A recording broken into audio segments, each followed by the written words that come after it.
नमस्कार, मी तुषार शेटे. सिविक मिररच्या या विशेष पॉडकास्टमध्ये आपलं स्वागत आहे. आजचा आपला विषय आहे न्यूमरॉलॉजी म्हणजेच अंकशास्त्र.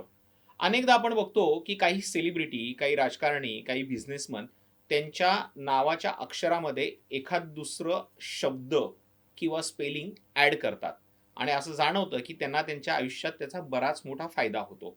खरोखरच हे प्रॅक्टिकली पॉसिबल होतं का, की दुसरं काही आहे? याविषयी आपण आज मार्गदर्शन जाणून घेणार आहोत. आपल्या सोबत आहेत न्यूमरॉलॉजिस्ट आणि ज्योतिषी दीप्ती जोशी.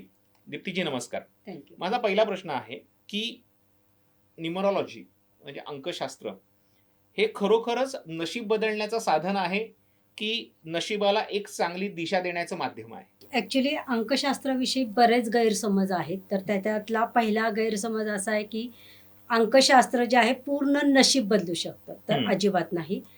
कुठलंही ज्योतिषशास्त्र असो, अंकशास्त्र असो किंवा टॅरो असो, हे तुम्हाला तुमच्या आयुष्यामध्ये तुम्ही कशा पद्धतीने चेंज आणू शकता याच्यासाठी गायडन्स करत असतं. ओके. कुठलीही गोष्ट जी आहे ती प्रेडिक्शन 100% कुठल्याही ठिकाणी होत नाही. तुमच्या आयुष्यामध्ये तुम्ही काय बदल केल्यानंतर तुम्ही सक्सेसफुल होऊ शकता, तुमचे अडथळे काय काय येऊ शकतात, त्याच्यावर तुम्ही मात कशी करू शकता. म्हणजे नशीब बदलण्यापेक्षा मी म्हणेन तुमची दिशा देण्याचं काम आणि तुम्हाला आयुष्यामध्ये सक्सेसफुल बनवण्याचं काम जे आहे ते अंकशास्त्र करतं. मग माझा एक प्रश्न आहे की आपण अनेकदा म्हणजे ज्योतिषशास्त्रामध्ये अनेक जण मार्गदर्शन करतात, काही साधू लोक सांगत असतात की आणि आपल्या भगवद्गीतेमध्येही म्हटलेलं आहे की तुम्हाला तुमच्या कर्माचा फळ मिळणारच आहे. मग सगळ्याच गोष्टी आपल्या कर्मावर, कर्तृत्वावर जर आधारित असतील तर मग अंकशास्त्र किंवा काही चेंजेस करून कसा काय बेनिफिट मिळू शकतो? आता त्याच्यातलं एक छोटंसं उदाहरण देते मी, की गुरुसुद्धा आपण करतो. गुरु केल्यानंतर असं म्हटलं जातं की नशीब जे आहे ते बदललं जातं. तर त्याच पद्धतीने ज्योतिषशास्त्राचा आधार घेतला किंवा अंकशास्त्राचा आधार घेतला तर तुमचं कर्म तिथं काम करतच असतं.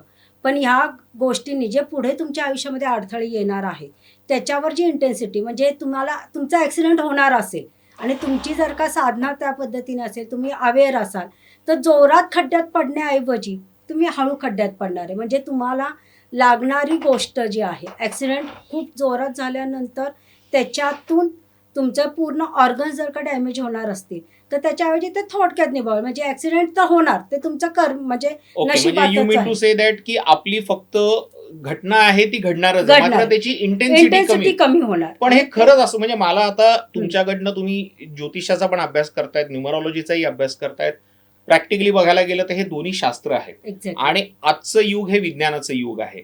या विज्ञानाच्या युगात या शास्त्रांची सांगड तुम्ही कशी घालाल? म्हणजे खरोखरच एखादा नंबर बदलणं हा लकचा फॅक्टर मानूया की त्याला व्हायब्रेशनशी जोड मिळते म्हणून त्याचा विकास होतो, त्याला बेनिफिट होतो असं मानूया? प्रत्येक गोष्टीला व्हायब्रेशन्स फार महत्वाचे. आपण नंबर चेंज करतो म्हणजेच काय, किंवा स्पेलिंगमध्ये आपण चेंज करतो. आजकाल खूप सेलिब्रिटी लोक जी आहेत ती स्पेलिंग चेंज करतात. म्हणजेच काय करतात, तर त्यांच्या उच्चारामधलं व्हायब्रेशन जे आहे ते चेंज केलं जातं आणि हे प्रत्येकाचं व्हायब्रेशन्स जे आहे ते प्रत्येक व्यक्ती परत्वे चेंज होत जातं. त्यामुळे जर का तुमचे व्हायब्रेशन्स मॅच झाले तरच तुमच्या आयुष्यामध्ये जो आहे तो फरक 100% पडायला लागतो. त्यामुळे व्हायब्रेशन्स चेंज होणं, अंक बदलणं हे शास्त्रीयदृष्ट्या कसं आहे, आपण ओंकारचंच उदाहरण घेऊ. आधी फक्त ते हिंदू धर्माशी कनेक्टेड होतं. हे ज्यावेळेस ज्योतिषांना खूप लोक त्यामुळे नावं ठेवायची की ओंकारचा नाद, ओंकारचा नाद. पण हेच आता प्रूव्ह झाले की ब्रह्मांडामध्ये सुद्धा व्हायब्रेशन्समध्ये ओंकारचा नाद येतो. ओंकारचा नाद येतो म्हणजेच काय, व्हायब्रेशन्स. म्हणजेच एखादा मंत्र जप तुम्ही जर का 7 चक्राचा अभ्यास केला तर 7 चक्रामध्ये सुद्धा वेगवेगळे चक्रानुसार जे आहेत ते बीज मंत्र दिलेले. म्हणजेच काय, बीज मंत्र तुम्ही ज्यावेळेस चांट करता त्यावेळेस तुमच्या बॉडीमध्ये ते व्हायब्रेशन्स क्रिएट होतं आणि तुमच्या आयुष्यामध्ये सकारात्मक बदल त्याच्या थ्रू केले जातात. बरोबर आहे. म्हणजे सकारात्मक बदल होतात, मात्र हे सकारात्मक बदल होण्यासाठी प्रयत्न पण योग्य दिशेने लागतील, कारण की जर चुकीचा मंत्र किंवा चुकीचं व्हायब्रेशन्स दिलं तर फायद्याऐवजी नुकसान होऊ शकतं. एक्झॅक्टली. खूप जण जे आहेत आजकाल, आपणही पॉडकास्टच करतोय असं बोलणं चुकीचं होईल, पण खूप लोक जे आहे घरामध्ये बसून कोणीतरी सांगितलंय म्हणून तो मंत्र जप म्हणायला सुरुवात करतात. त्याची प्रोसेस ॲक्च्युअल जी असती ती फॉलो करत नाही. त्याच्यामध्ये सगळ्यात वाईट गोष्ट कुठली, की जसं महाविद्यांचं आजकाल फार फॅड आहे, की बगलामुखीचं ऐकायचं, कामाख्या देवीचं ऐकायचं, असं ऐकून चामुंडा देवीचं ऐकायचं आणि त्यांचं ऐकून जे आहे ते मंत्रजप करायला सुरुवात करतात. पण प्रत्येक मंत्रजप जो आहे तो तुम्हाला सूट होईल की नाही हे पाहणं खूप गरजेचं आहे. ह्याच्यासाठी एक्सपर्ट लोक जी आहेत ती गरजेची असतात. जेव्हा एखादी व्यक्ती तुमच्याकडे सजेशनसाठी हम्म. येते तेव्हा तुम्ही त्याला स्ट्रेट फॉरवर्ड सांगता की तुझ्या नावामध्ये हे अक्षर ऍड कर आणि हे अक्षर कट कर, की किंवा त्याचेही ट्रायल्स होत असतात? नाही, याच्या वैयक्तिक आता बाकीच्यांविषयी मी नाही सांगू शकत, पण वैयक्तिक माझं ज्यावेळेस मार्गदर्शन मी करते त्यावेळेस कुठल्याही स्पेलिंग जे आहेत आपण 2 ते 3 प्रकारचे स्पेलिंग जे आहेत ते करेक्शन करून देत असतो आणि 45 डेज जे आहे ते स्पेलिंग जे आहे ते ब्ल्यू पेननी किंवा ग्रीन पेननी, म्हणजे जसा त्याचा मुलांक आणि भाग्यांक नंबर असेल त्यानुसार आपण त्यांना पेनाने ते राईट डाऊन करायला रोज लावतो. का तर ती एनर्जी जी आहे ती त्यांच्याबरोबर मॅच होती की नाही हे आपल्याला बघणं फार महत्त्वाचं असतं. खूप वेळा असं होतं की 45 डेजमध्येच आपल्याला जाणवतं की जसजसे दिवस वाढत चाललेत, रायटिंग होत चालले, तसतसं पॉझिटिव्ह रिझल्ट आणि सकारात्मकता म्हणजे ते थॉट्समध्ये पण असेल. मी असं म्हणणार नाही की लगेचच्या लगेच फार मोठं सक्सेस मिळेल, पण ॲटलिस्ट की ज्या कंडिशनमधून किंवा बॅड पॅचमधून ती व्यक्ती जाते त्याच्यामधून जर का पॉझिटिव्ह रिझल्ट हळूहळू त्यांना दिसायला लागले, सकारात्मकता वाढली, पॉझिटिव्ह थिंकिंग वाढलं, निराशा जी आहे ती खूप जण डिप्रेशनमध्ये गेलेले असतात, ते डिप्रेशनमधून जर का ते बाहेर येत असतील तर या सगळ्याचा उपयोग जो आहे ना तो 45 डेजमध्ये आपल्याला दिसतो. म्हणजे जर का नकारात्मक दिसला तर आपण परत त्यांना सांगतो की थांबा, आता तुम्ही या दुसऱ्या स्पेलिंग जे आहे, मी जसं म्हटलं की 2 ते 3 स्पेलिंग आपण त्यांना लाभणारे काढत असतो आणि त्याच्यातलं जर त्यांना ॲक्च्युअल रिझल्ट देणारा आहे ते ट्रायल करूनच आपण देत असतो, कारण हे लॉंग टर्मपर्यंत आपल्याला ते स्पेलिंग ठेवायचं आहे. बरोबर. आणि एकदा ते स्पेलिंग झालं तर ते तुमच्या सगळ्या ऑफिशियल गॅझेटमध्ये पण खूप जण चेंज करत असतात, करेक्ट. तर त्यामुळे असं आपण सजेस्ट केलं डायरेक्टली त्यांना इम्प्लिमेंट करायला लावत नाही. त्याचाही परिणाम आपण बघतो की कितपत पॉझिटिव्ह, कमीत कमी 60 to 70% जरी आपल्याला त्याच्यातून पॉझिटिव्ह रिझल्ट मिळाला तरीही ते स्पेलिंग आपण त्यांना कंटिन्यू करायला लावतो. जसं मगाशी मी म्हणालो, कर्म महत्वाचं आहे, त्याचं कर्तृत्व महत्वाचं आहे, त्याच पद्धतीनं त्याची राशी महत्वाची आहे, त्याचं नक्षत्र महत्वाचं आहे, मात्र याच सोबत त्याचा मूलांक, भाग्यांक आणि तो वापरत असलेला मोबाईल नंबर हे किती कनेक्टेड आहेत? ज्योतिषशास्त्र, राशी हा पूर्ण पाठ वेगळा आहे. बरोबर. अंकशास्त्र हा टोटली भाग वेगळा आहे आणि आता नवीन निघालेलं मोबाईल अंकशास्त्र. बरोबर. कारण प्रत्येक शास्त्रामध्ये, विज्ञानामध्ये जसं नवीन नवीन रिसर्च होत गेलं आणि त्याच्यातून जे चांगले आहे मानव जातीला त्या गोष्टीच घेतल्या जातात, तसं मोबाईल त्या काळामध्ये ज्यावेळेस अंकशास्त्राचा शोध होता त्यावेळेस मोबाईल नव्हता. पण आता मोबाईल हा आपल्या जीवनावश्यक घटक आहे. मग तो कोणाच्या अंडर येतो तर तो 4 नंबर राहूच्या अंडर येणारा मोबाईल आहे. तर व्हायब्रेशन्सचा परिणाम होतो का, तर मोबाईल नंबरचा परिणाम होतो का, तर प्रचंड परिणाम होतो का, तर ही आपली नेसेसरी झालेली आहे. मग जी गोष्ट आपल्याशी रिलेटेड आहे, सतत आपल्यासोबत आहे, ज्याच्यावर आपण 90% लोक आजकाल जे आहे लॅपटॉप आणि मोबाईलवर काम करत असतात. कॉल्स जे आहे, तुम्हाला बिझनेस वाढवायचा असेल तर सगळ्यात पहिल्यांदा नंबर जो आहे तो मोबाईल नंबर दिला जातो. ईमेल नंतर यूज केले जातात, राईट. तर मोबाईल जो आहे तो खूप इम्पॉर्टंट नंबर मानले जातात. त्याच्यामध्ये काही आपण जर का बघितलं तर मूल्यांक आणि भाग्यांक सरसकट जो तुम्हाला 2 नंबर खराब असेल समजा तर नॉट नेसेसरी तो दीप्तीला खराब असेल. 4 नंबर जर का तुमचा मूल्यांकच असेल तर नॉट नेसेसरी 4 नंबर तुम्हाला खराब असेल.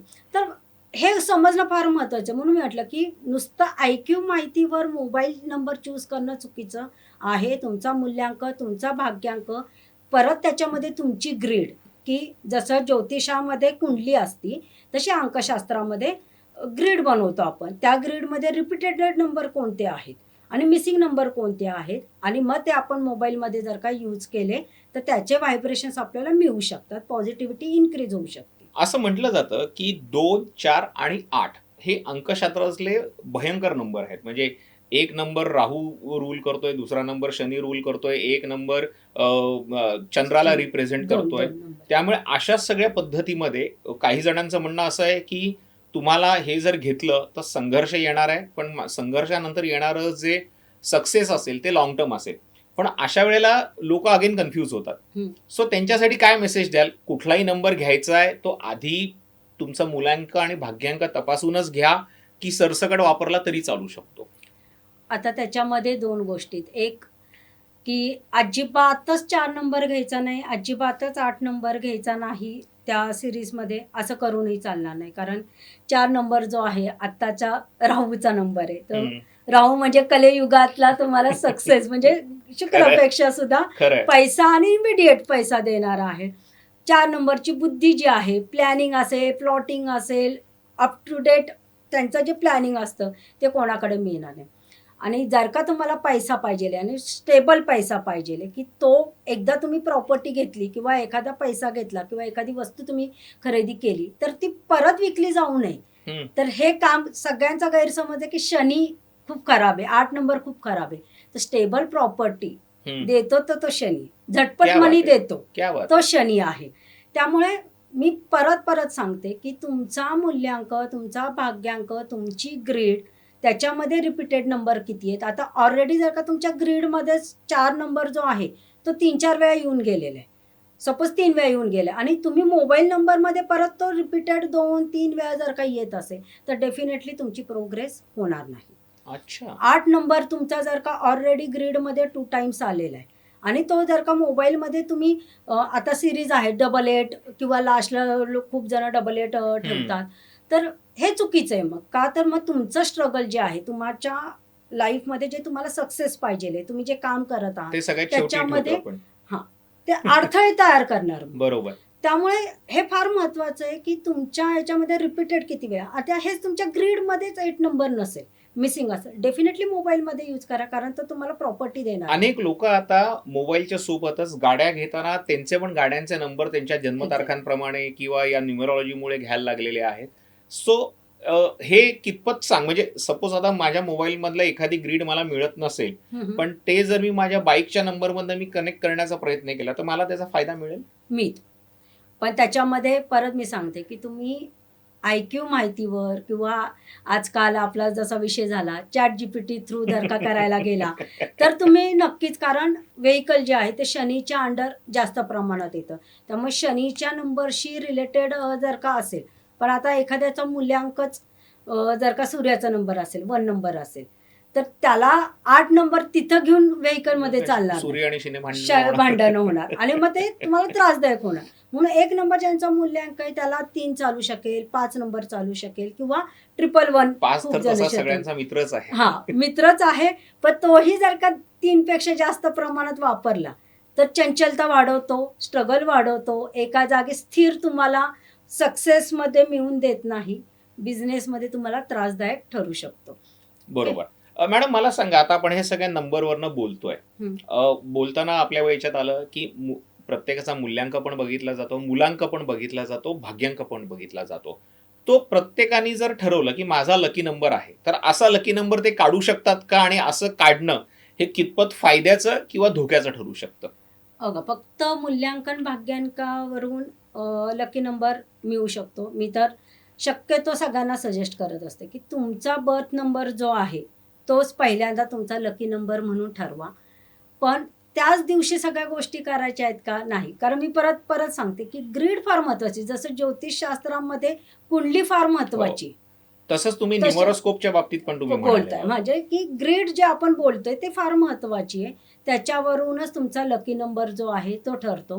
कुवा नंबर काढायची एक पद्धत आहे की त्यालाच आपण एंजल नंबर म्हणत असतो. तो एंजल नंबर जर का आपण व्यवस्थित पद्धतीने अप्लाय केला, खूप जण बघा, तुम्ही बघत असाल की लिहित असतात हातावर नंबर, तर तो एंजल नंबर असतो, त्यांना कुणीतरी काढून दिलेला असतो.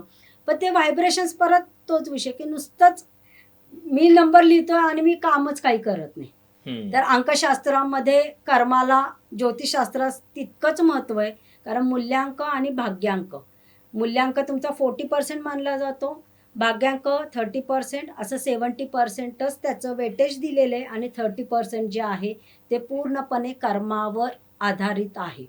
त्यामुळे मूल्यांकन भाग्यांकावरच लकी नंबर आहे अशातला भाग नाही. ग्रीड पण तेवढीच महत्वाची आहे. अनेकांना असं जाणवतं लग्नाच्या आधी जेव्हा ते पत्रिका जुळवायला जातात तेव्हा त्यांना भटजी सांगतात तुमची पत्रिका खूप उत्तम जमते, 36च्या 36 गुण जमत आहेत.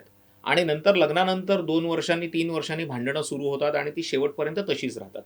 तर न्यूमरॉलॉजीमध्ये यावर काही उपाय आहे का? येस.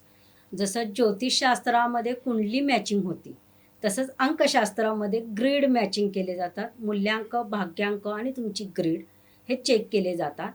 आता घटस्फोटाचं प्रमाण मी तुम्हाला एक सांगू का? जसजसं 2020 साल क्रॉस झालं, तसतसं चंद्राची एनर्जी नवीन न्यूबॉर्न लोकांच्यामध्ये झाली. तर चंद्र काय आहे? तर चंद्र मनाचा कारक आहे. त्यामुळे मन स्थिर राहत नाही. ॲग्रेशन तुम्ही जर का बघितलं तर आजच्या जनरेशनमध्ये खूप जास्त प्रमाणात आहे. मला जे पाहिजे बाय हुक बाय क्रूक मला ते ते मिळालंच मिळालंच पाहिजे. पाहिजे, ही वृत्ती चंद्रामुळे वाढलेली.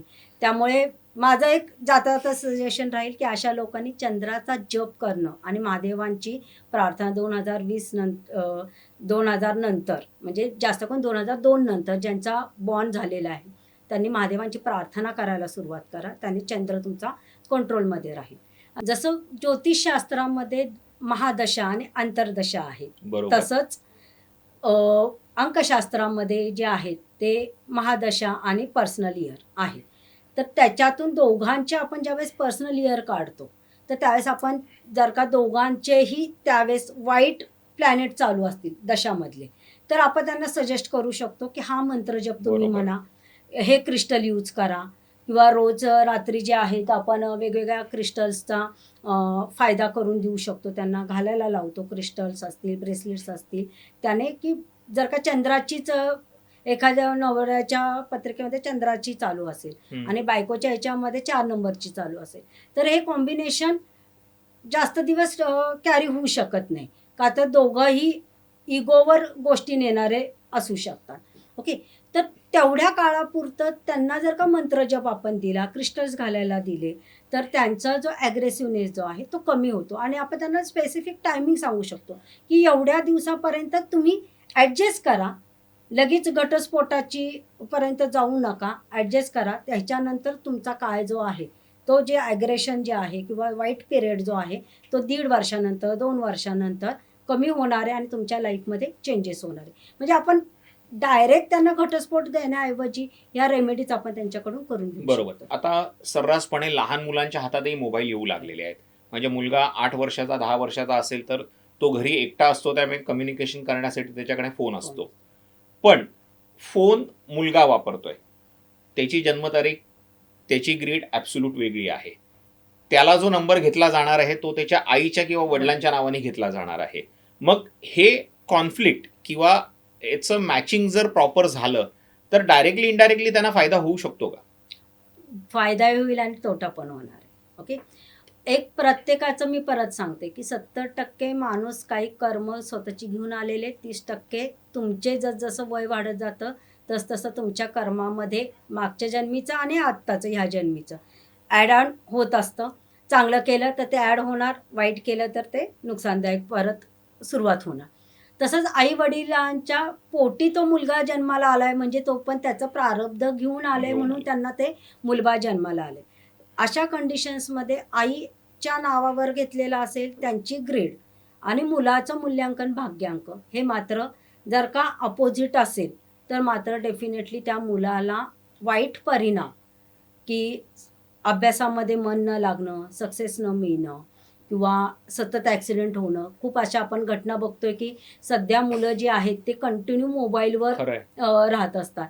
तर त्याच्यामध्ये राहूचा नंबर कितपत प्रभावी आहे, 7 नंबर कितपत प्रभावी आहे, 2 नंबर कितपत प्रभावी आहे, हे पण चेक करावं लागेल. जर का आईच्या पण म्हणजे ग्रीडमध्ये तो नंबर रिपीटेड असेल आणि मुलाच्याही असेल तर डेफिनेटली त्या मोबाईलचा वाईट परिणाम हा त्याच्या लाईफवर इम्पॅक्ट करणार. तर या होत्या न्यूमरोलॉजिस्ट आणि ज्योतिषी दीप्ती जोशी, त्यांनी स्पष्ट केलेलं आहे की योग्य नंबर जर तुम्हाला मिळाला तर त्याचा फायदा तुम्हाला मिळेल, मात्र त्यासोबत तुमचं कर्म हे सुद्धा महत्त्वाचं आहे. अनेकदा आपण म्हणत असतो की मी प्रयत्न करतोय पण मला सक्सेस मिळत नाहीये, कारण की तिथे त्याला कदाचित नशिबाची जोड जी पाहिजे ती मिळत नाहीये. मात्र या न्यूमरोलॉजीच्या माध्यमातून त्या नशिबाची जोड तुम्हाला मिळू शकते आणि तुमचा फायदा, तुमची भरभराट होऊ शकते. मात्र यासाठी एकच गोष्ट नक्की पाळावी लागणार आहे, ती म्हणजे तुमची ग्रीड आणि तुमचा लकी नंबर यांचा जर मेळ बसला आणि तुम्हाला जर योग्य नंबर मिळाला तरच तुमचा फायदा होणार आहे. हा विशेष एपिसोड तुम्हाला कसा वाटला आम्हाला कमेंट करून नक्की सांगा. तुमचे काही जर प्रश्न असतील तर ते सुद्धा आम्हाला कमेंटमध्ये विचारा. निवडक प्रश्नांना आम्ही तुमच्या पुढच्या पॉडकास्टमध्ये उत्तरं देऊ. थँक्यू. थँक्यू.